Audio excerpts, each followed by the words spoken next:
Scorpio. What is it that's bringing the two of you together during this time? Okay, for this card. Okay, visualize. This is powerful because you've attracted this, you'll attract or have attracted this person somehow, Scorpio.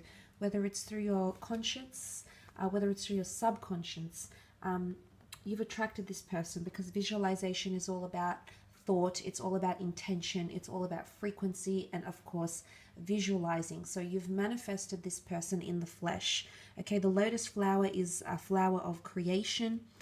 So I feel like you've manifested this connection here, but also this person has manifested you. And if we look at the number here, it's the number 7 and 1, which make 8. 8 is an equalizing number. It's a number of abundance, and it's a number of seeing things in the physical realm, resources, attraction, relationship. So this is forming for a higher purpose. Okay, there's something that you need to learn from this. There's been a lot of thought. You can see her in meditation here. Thought, intention, and energy that has gone into attracting this person. But I also want to say that this relationship can be something that you can mold through law of attraction. So if that makes any sense at all for any of you watching, it's almost like you can have a very idealistic relationship because you can mold it. It's because you've brought it into creation. I feel as though you can continue to keep creating, but it is a very beautiful attraction because like attracts like, and the fact that the two of you are coming together is really, really powerful. Let's move on and have a look at the strengths of this connection.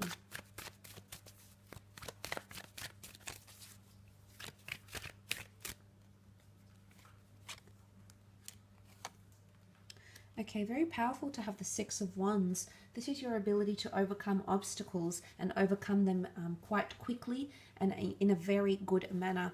The 6 of Wands is about success, okay? It can be about showmanship. It can be about boasting success. So I feel like the two of you will be very proud to be connected to each other. I feel like you'll feel very secure in your relationship as well.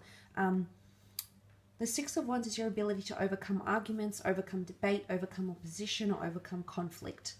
And what I love about him here is if he's on the horse here with his laurel wreath of victory. Okay, this is victory, but he's elevated. And what I think this translates to here, Scorpio, is that you'll be elevated to this person, and this person will be elevated for you. So there's a lot of respect, there's a lot of admiration, and there's a lot of importance that you're going to place on this person. But this will be reciprocated, and this can definitely lead you into a successful and smooth running relationship. Attraction will also be one of your strong points, a very strong spiritual or sexual connection. This will help your relationship create more bondship and or intimacy with that 6 of Wands energy. Okay, you also have the 10 of Swords as one of your strengths. This is air energy, so this is all about communication, way of thinking, way of communicating with each other. And if the 10 of Swords is coming up as your strength, then it's your ability to heal together. I don't know if this is from the past. I don't know if you'll encounter things together, but your ability to move past it, to surpass these obstacles, will definitely be one of your strong points. It's also ending negative energy. You can see the darkness here. There's something new that dawns on the horizon, and it can be described as an old way of life dying. So I feel the two of you will help either overcome each other's darkness, insecurities, addictions, pains, traumas, or betrayals. I don't think this is a relationship that's going to have betrayals. I think it's more to do with the fact that you can heal from them. And again, putting an end to the darkness. So if there is toxic energy, if there is toxic behavior, if there is mind games, the fact is one of your strengths is your ability to acknowledge that, to realize it, put it out there in the open, and then do away with it. Remove that toxic energy from your relationship, from this person. So I really feel like the reason why you've been brought together is to help change, is to help the both of you change as people, but it's also to get rid of some sort of darkness that's around you. Don't know if it's depression, I don't know if it's other preconceived notions of love given your past or given their past, but it might have something directly linked with that, Scorpio. Let's have a look at areas where you may face challenge.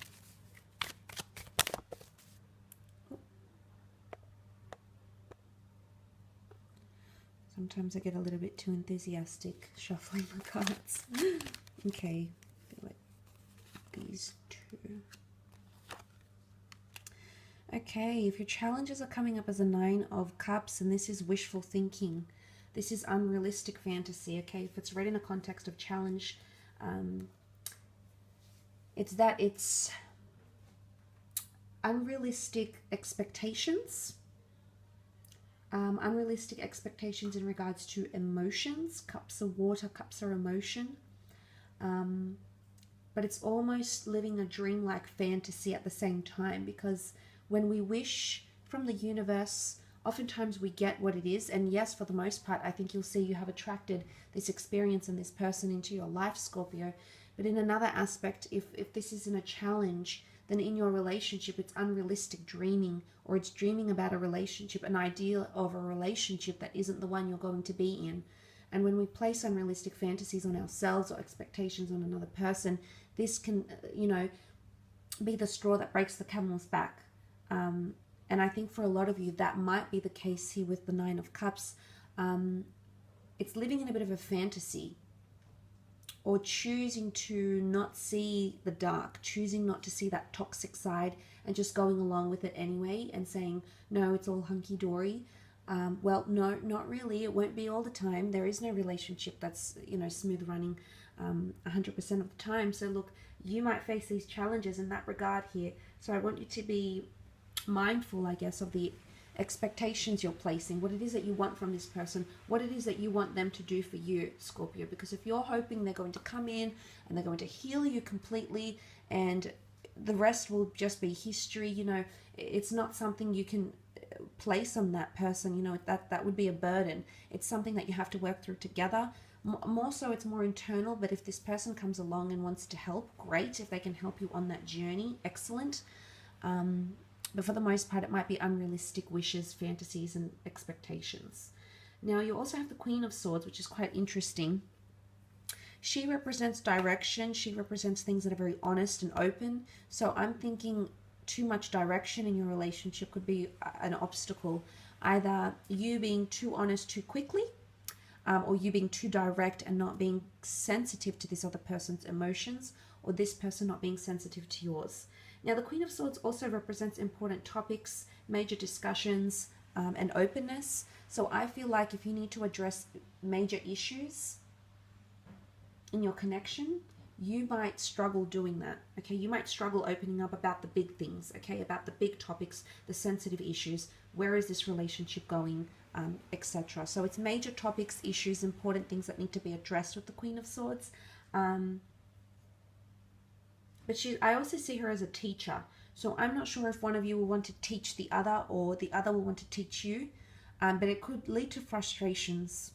It could lead to obstacles, because the other wants to teach so much that the other could be insulted or feel insecure or feel like they have to live up to someone who they aren't or they can't be. Again, I don't know if that's in correlation with the unrealistic fantasies or, placing or all these expectancies maybe on your partner way too soon before you genuinely get to know them and their way of thinking, their goals, their securities, their insecurities. So maybe it might have something to do with that, Scorpio. So that's something, again, you might need to be mindful about, but also how direct you are.